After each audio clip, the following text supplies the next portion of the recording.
Hey everybody, welcome to the Dreamer's Edge podcast. I am sitting with... Nicholas, I write video game reviews for dreamersedge.com. Francois, librarian, part-time writer. Chris, subtitle editor and sometimes writer for the Dreamer's Edge. And I am Dimitri, webmaster of the dreamersedge.com and movie critic, and we are doing part 2 of the best of the 60s, in which Frank, Nick, and I will list our top 3 movies of the 60s. Let's get started right away. Frank, why don't you start with your top 3 picks? Okay, I'm going to pick Planet of the Apes as number 3. Excellent. It was in my runner-ups, certainly. I think Planet of the Apes is a very odd movie. It really is. It's one of those movies that's unlike a lot of what was being done at the time. It's based on a, bad French novel. And it's got Charlton Heston, who basically... kind of suffers a lot of abuse throughout this movie. It's a really very dark movie. Filmed in that weird, bright 60s way. That's, that sense. You know what I mean? But I think they went over the top. I mean, there's a shot of Charlton Heston at one point being chased by the apes. And, the camera sort of goes right under his legs and he's being, all of a sudden shot from upside down as he's running away. It's really, I saw it at the perfect age. I think I saw it when I was 12 or 13. Which meant 2 things. I was engrossed by the story, and I didn't see it coming. I guess, a lot of people remember that ending, and a lot of people figure that ending is cliche, but it's only cliche because everybody's seen it, as opposed to maybe at the time when you went to the movie theater and people walked away. It's like, oh my God. It's a quintessential ending. Like, really... It's a nice little twist, for sure. You know what I mean? Because the story itself doesn't need that. And when that happens, you're like, oh... that changes a little bit what I saw. You know what I mean? So it makes it interesting. But it also has, this sense of Charlton Heston really sells the scene. That's it. I think that's what makes it work. Even because I saw it, I already knew. But the way he plays it makes it work, even though you already know it. And it's the way it's shot is incredible. But there are other, take your dirty hands off me, you damn dirty ape, or there are these moments where throughout, in the early part of the movie, you're like, okay, you want this guy to talk, you want this guy to convince people, and then he does it in such a dramatic way. The makeup work was interesting. It's a science fiction movie. What year was that? 68. One of the things I wanted to touch on, you mentioned that it's based on a terrible French novel, and you're not kidding. That thing, because I was interested in reading it just because I liked the movie, and I read it. It's like, for you young listeners who maybe not have read this, it's the Tim Burton remake from the 1990s. It's much closer to the source material to give you an idea of how bad it is. Yeah. But you mentioned Charlton Heston being really good at it, and what I like about it is that he plays a jerk. This is an interesting movie where your protagonist, the more you know about him, the more you go, wow, you're an asshole. I am not supposed to like you. And I thought that was really interesting. Well, he plays that cocky astronaut, jet fighter, kind of just like jackass. You know what I mean? And he does it really well. Yeah. Oddly enough. It makes it that there's sort of kind of 2 reversals going in the movie. Like, there's the final scene. But there's also the fact that it's like, wait, no, our hero's not right here. He's kind of a real bastard. And yeah, we're sympathizing with him because he's the minority. Yeah. But just because he's a minority doesn't mean he's in the right. Yeah. And that's what makes it interesting. It did spawn a couple sequels, you know what I mean? So obviously there was something there. 5. Yeah, 5 of them. Yeah. And they get progressively darker. Well, it's like the third one, the world possible. explodes, right? Second. It was the second. Already in the second one, it's like, what? That was the surprise for me. So it's like, I'm like... And then, but there's a sequel to that. I know there's 3 more. And on that note, my second pick. I have to say, I think I'll call it the best war movie ever made. Which is a bold statement, certainly. And it's The Great Escape. Oh, okay. With James Gardner, Steve McQueen, of course, and Richard Attenborough. It's really just an all-around interesting premise, to be honest.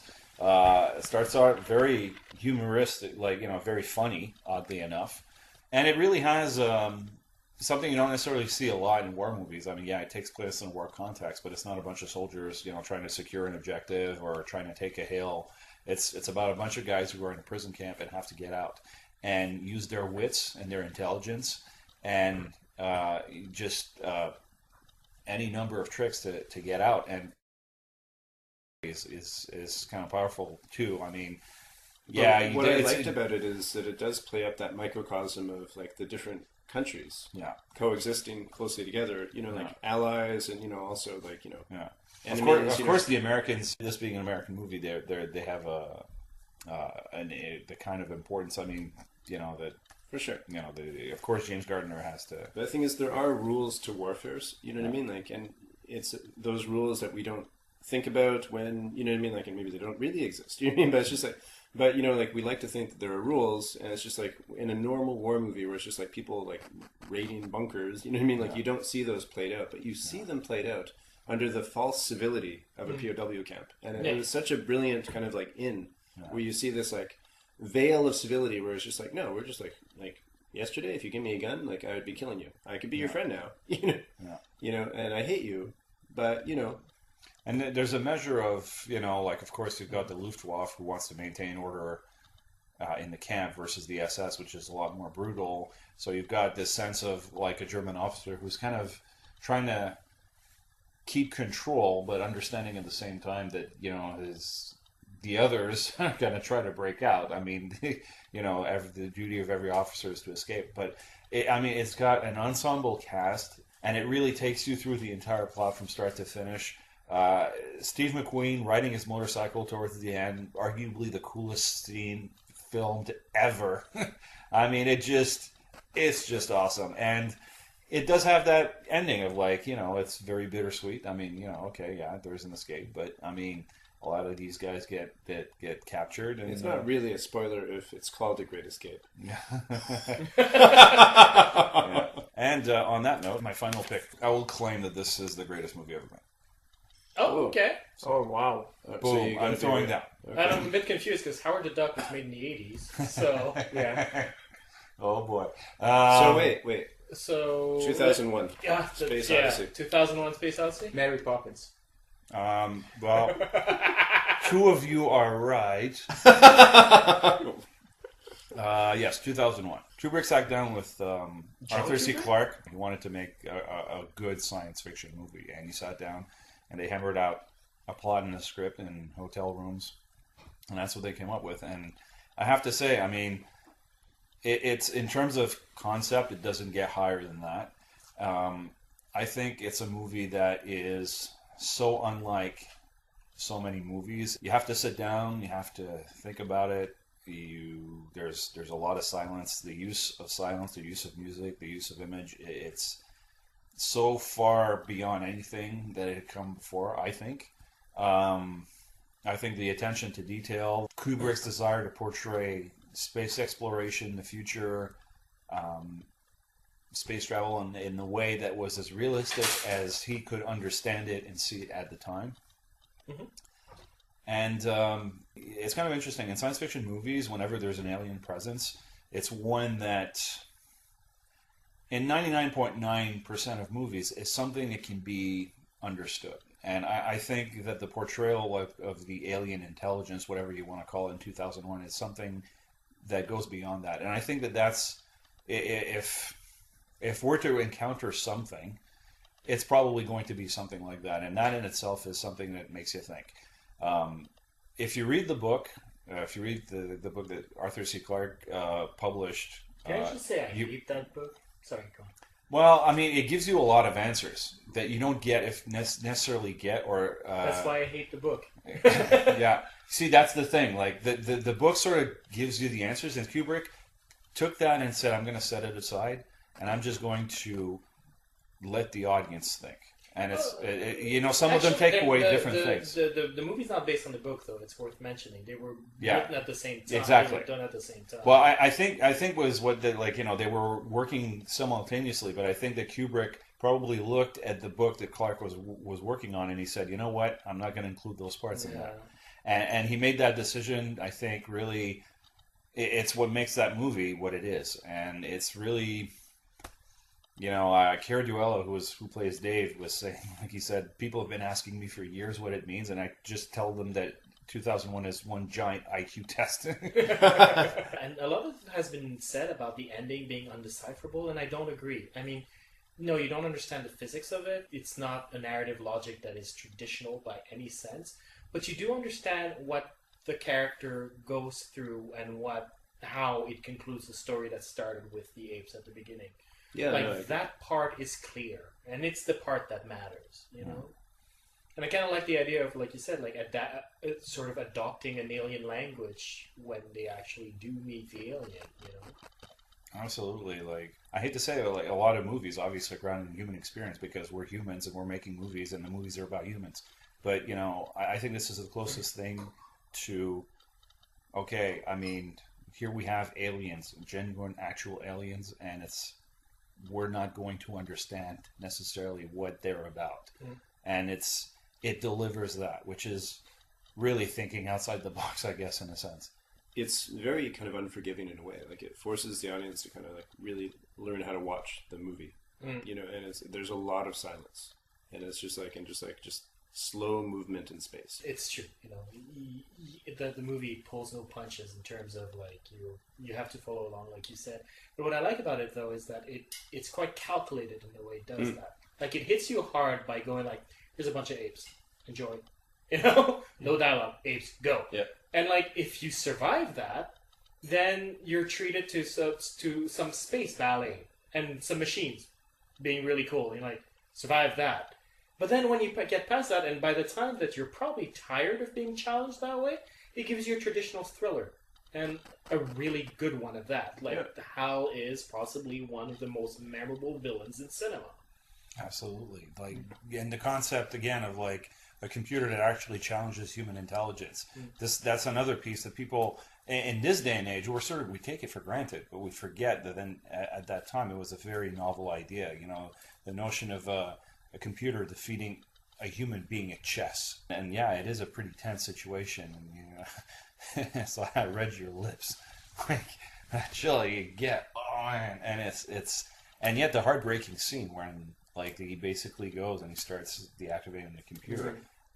It's just absolutely memorable. Like, shocking almost. Like, it's just, there's so many, that movie works on so many levels. It's unbelievable. Oh yeah, no, it's because for those who haven't seen it, it's essentially a cat and mouse chase, but played on an entirely intellectual level. Yeah.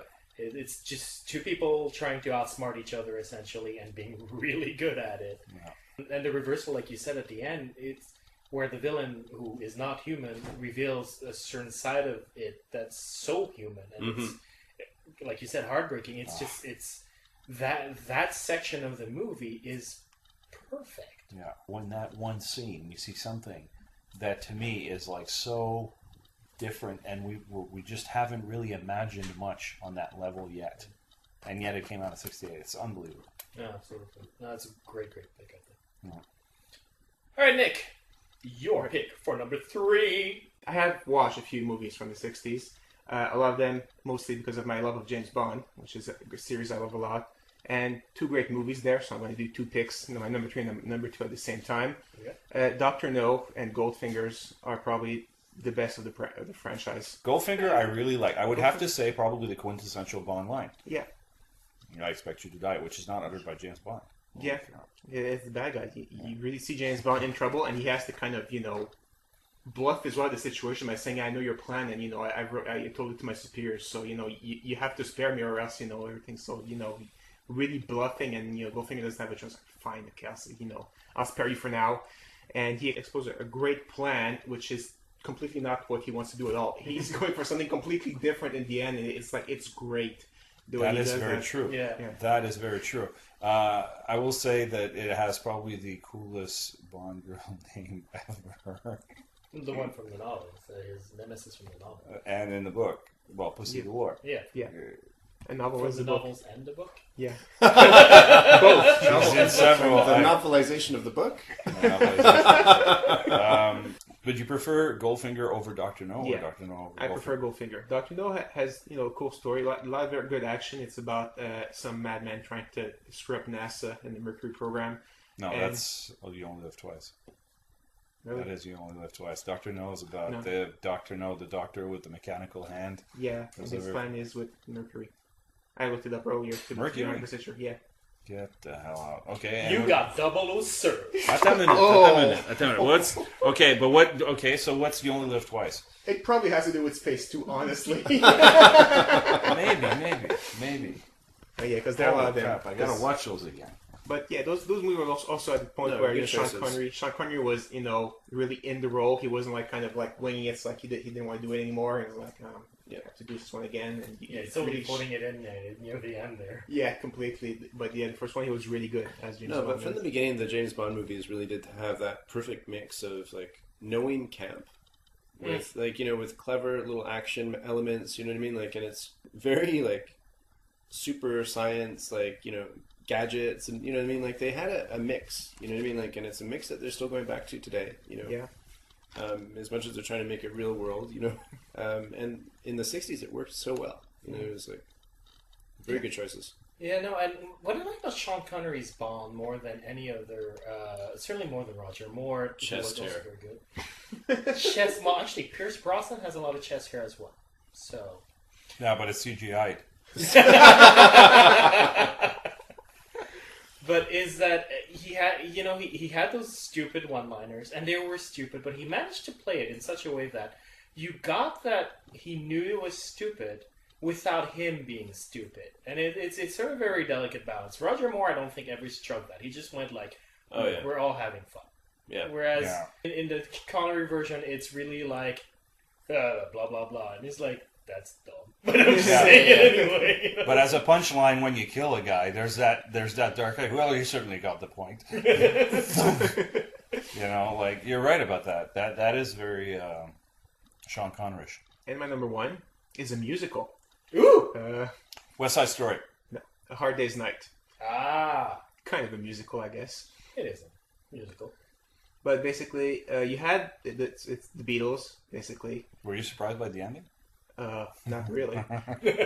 But before them, the big music side that tried to make movies was Elvis. And his movies were pretty much horrible because it was Elvis being a biker or working in a garage or Elvis doing other stuff, He was in prison. Or in prison, yes. And it was basically being everybody but Elvis. And the Beatles said, yeah, we'll do a movie, but we don't want something to do crap like that. And that was almost their word there. So they basically came up with the idea of having just an exaggerated day in the life of the Beatles. And that's what the movie is. And it's perfect because the Beatles knew how to act like themselves, And the way the music is filmed in the movie is pretty much what started the music video. You have them playing a song and it cuts to, action scenes and going back to them with the instruments. And it's very, it's insane to see, wow, you can see this is where the music video came from. I've seen two Beatles movies, Help and Hard Day's Night. By far, Hard Day's Night is like is something I can handle. Like Help, I wanted to sort of almost I wanted to commit various bodily harm gestures towards myself. They made the mistake of not having the Beatles be themselves and just being action stars. They're performers, but they're not actors. Yeah, they're performers. There's a difference, Let's be honest. The movie is worth your time just for the music. The Beatles is fantastic music, and it's fantastic music then, and it's fantastic music now. It hasn't aged. It hasn't been moved in terms of its greatness. Yeah. And there you have it, folks. Exactly. The 60s, brought to you by the Beatles. Pretty much. All right, so Dimitri, what are your choices? My choices are, like I said, pretty much classics, and you took two of them off my list. So. All right, so my number 3 pick for best movie of the 60s, I had to go with the Hitchcock movie. I didn't like The Bird, so I imagine you can all guess which one it is. Psycho. Yeah, it's Psycho. I picked it less because I like it and more because it's so influential. It created the horror thriller and led to the slasher further down the line, minus the exploitation. And also, created a plight on poor schizophrenic people for 50 years to come who will continue to be misdiagnosed and misunderstood by people. Thank you, Hitchcock. It certainly has given pause to countless women throughout the decades as far as taking a shower alone is concerned. So you're suggesting they decided they wanted to take showers with people after seeing that? Well, I'm not going to say it's For Frank, it's self-serving. The sounds for the actual stabs was him taking a knife to a melon with a microphone right next to it. That's how he achieved that sound. Like, but that's such an interest. Like, I mean, some might say the quintessential scene filmed ever. Like, just a composition. You can teach a course, like, seriously, on that scene alone. Yeah, they have, I'm sure. Yeah, absolutely. The vocabulary of it is fascinating, and the idea of, he has a villain who is a genuine villain and somewhat of a menace, thank you, that is just so sympathetic even after you realize that it's a villain. Anthony talk about a Perkins is tragic like- figure. he's like- Yeah. Oh yeah. And of course, early on, of course, you've got a twist in the movie. Early on, you've got this guy. You're not quite sure where he's at. Like, there's just like, I don't know. It's a very interesting movie. In the early parts, of like when he disposes of the body and puts the car like rolling into the lake, you're like, what's going on here? Like, really, what's going on? And starting off with a plot of a bank heist essentially, and then turning in a complete, like, halfway through the movie, this becomes something else entirely. People get angry at these days. If you go in a movie expecting, like, an action thing and all of a sudden it turns into something different, people will just walk out being angry. Well, yeah, somebody sued the movie Drive because it turned out to be more cerebral than she expected. Wow. It's like, what? It's a character piece instead of an action movie? I'm suing. Like, that's actually what happened. The trailers were misleading, so you stole my money. 2 words, Hudson Hawk. But back to Psycho, it's also the anatomy of the scene. Like, there's one scene that will always stay with me forever. And I saw the movie countless times, and I know what it is, and I know all the twists and whatnot. And I think I know which scene you're talking about. It's the detective. The stairs. Yeah, the stairs. Yeah. And it's all in the way it's shot. The angle chosen for it, where suddenly this old woman runs towards it and stabs him. It's so sudden. It's so filmed in a disturbing way, and I know it's coming, and every time it comes, it gives me nightmares afterwards. It's and the crazy. whole shot of him, like, sort of reeling back, and another very crucial scene, amazing scene. My number 2 pick, Mary Poppins, 1964. I love that movie. I think it's a great children's movie. I really do. Does she end up sleeping with Dick Van Dyke at the end? I always thought she did, even as a kid. Okay. But because they definitely felt some tension there. And he had that name. I I liked that movie when I was a kid, for sure. You know what I mean? Like, just even watching it years later, and just like that, the melding of that fantasy world, which was basically, it does go back a little bit to the Wizard of Oz in a way, where it's just like you go from black and white to color. You know what I mean? Like, and it's got that like element of like the strange or the otherworldly, and the Dick Van Dyke character that kind of like invites these people into this otherworldly world, which is cartoon. The precursor to Cool World. Or, Who Framed Roger Rabbit? No, I'm pretty sure Cool World is more remembered. But the way they kind of like meld those two things together was great at the time, And then some of the metaphors are interesting too on a kid level. Like, when they start laughing, they start floating in the air because that's how you feel when you get that sort of incessant laughter feeling. And the idea that, as a kid especially, like, you have to learn to calm down. You can't be like that all the time. It's like, all these ideas are so fascinating. There's a whole scene where they're just cleaning up. You know what I mean? Like, it's just like, it's interesting. Like it's a good story. All right, my number 1 pick was actually my number 3 pick, and then the 2 picks that it got taken by other people. So it got bumped all the way to the number 1, and that would be Double Up. Stephen King, 60. No. Nope. It's a 1968 film, and I mentioned the sequel in the 70s one. It's Night of the Living Dead. I thought maybe you'd go for The one that started it all. Yeah, pretty much. The one who started exploitation cinema, really, and midnight screening. And zombies. And zombies, of course. I didn't want to go with horror again, but that's the ones I have left. And again, I'm choosing it mostly because of its uncanny influence. you didn't have that much gore in cinema until that movie came out, you know? And the thing about it is it's actually smart. It's an interesting political comment about how we were treating another race after the Vietnam War, and it's compelling. And I know that the director George Romero said, I was like, oh no, we wrote the role for a white guy and we just cast a black guy and that's coincidence. But the fact is you did cast a black guy. And the fact is it does change the movie completely. Yeah, incredibly groundbreaking for so many reasons. Particularly like today. I mean, you know, some movies have a long range influence and they sort of seep into the consciousness. But today, I mean, you know, you've got the CDC preparing a zombie apocalypse contingency program to get people interested in, you know, being safe.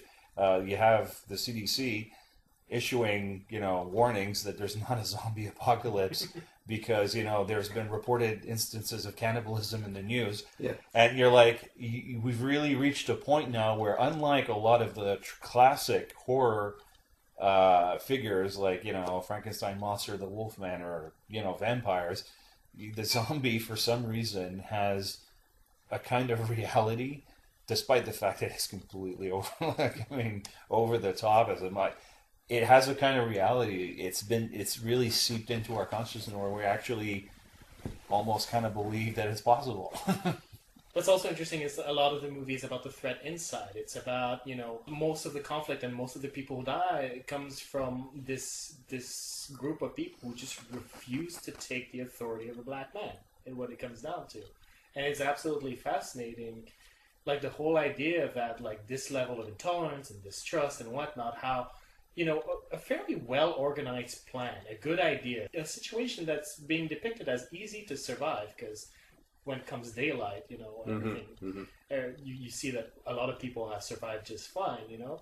It's just turned asunder just because, you know, people won't respect the authority of a black man, Republicans, and I find that fascinating. It's a comment that's still oddly relevant today. Well, I think in a larger context, in today is where I find it. You know, I mean, I actually find zombie movies typically very frustrating to watch. The slasher movies take the same approach sometimes, with the characters behaving incredibly stupidly, and you ending up screaming at the television, going, "No, don't go downstairs with the flashlight! Don't, you idiot!"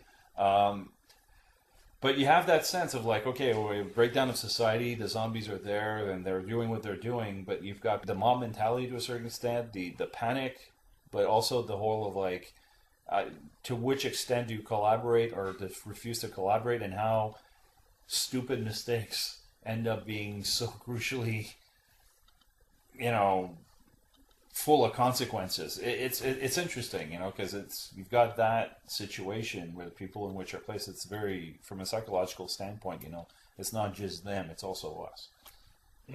Well, the creep factor of the zombie is very similar for me to something like the birds. You know what I mean? Where it's just like you put anything and you multiply it, it becomes scary. But one slow shuffling zombie on its own is kind of creepy, but, you know, they're kind of easy to kill. But if you've suddenly got 300 of them kind of like, you know, coming at you from like all these different places, like suddenly it kind of like it becomes a metaphor for something. Right. You know, God help you if they start dancing. And on that note, if you want to share with us your best movies of the 60s, you can write us at mail@thedreamersedge.com or post a comment at thedreamersedge.com. Just click on the episode name. We're also on Facebook, we're also on Twitter, we're also on iTunes. Until next time.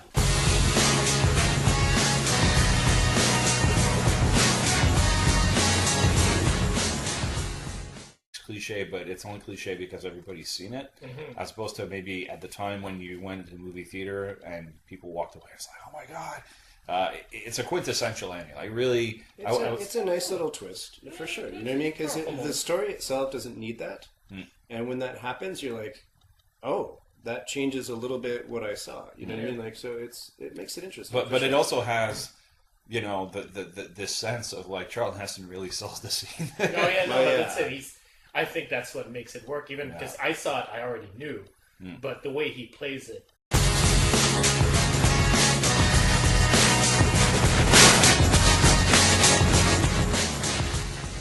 Hey everybody, welcome to the Dreamer's Edge podcast. I am sitting with... Nicholas, I write video game reviews for thedreamersedge.com. Francois, librarian, part-time writer. Chris, subtitle editor and sometimes writer for The Dreamer's Edge. And I am Dimitri, webmaster of thedreamersedge.com and movie critic, and we are doing part 2 of the best of the 60s, in which Frank, Nick, and I will list our top 3 movies that makes it work, even though you already know it. And it's you know, the way it's shot is incredible. But there are other, you know, take your dirty hands off me, you damn dirty ape, or like, I mean, there are these moments where throughout in the early part of the movie, you're like, okay, you want this guy to talk, you want this guy to convince people, and then he does it in such a dramatic way. You know, the makeup work was interesting. It's a science fiction movie. What year was that? Like 68. One of the things I wanted to touch on, you mentioned it. Dark movie. Filmed in that weird, bright 60s way. That's, Which on is, that sense. you know what I mean? Like, but I think they went over the top. I mean, you know, there's a shot of Charlton Heston at one point being chased by the apes. And, you know, the camera sort of like, kind of like goes right under his legs and he's being, you know, all of a sudden shot from upside down as he's running away.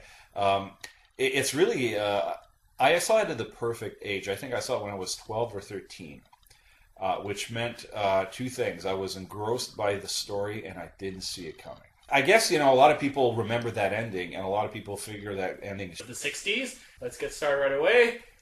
Frank, why don't you start with your top 3 picks? Okay, I'm going to pick Planet of the Apes as number 3. Excellent. It was in my runner-ups, certainly. I think Planet of the Apes is a very odd movie. It really is. It's one of those movies that's unlike a lot of what was being done at the time. It's based on a, you know, bad French novel. And it's got Charlton Heston, who basically kind of suffers a lot of abuse throughout this movie. It's a really very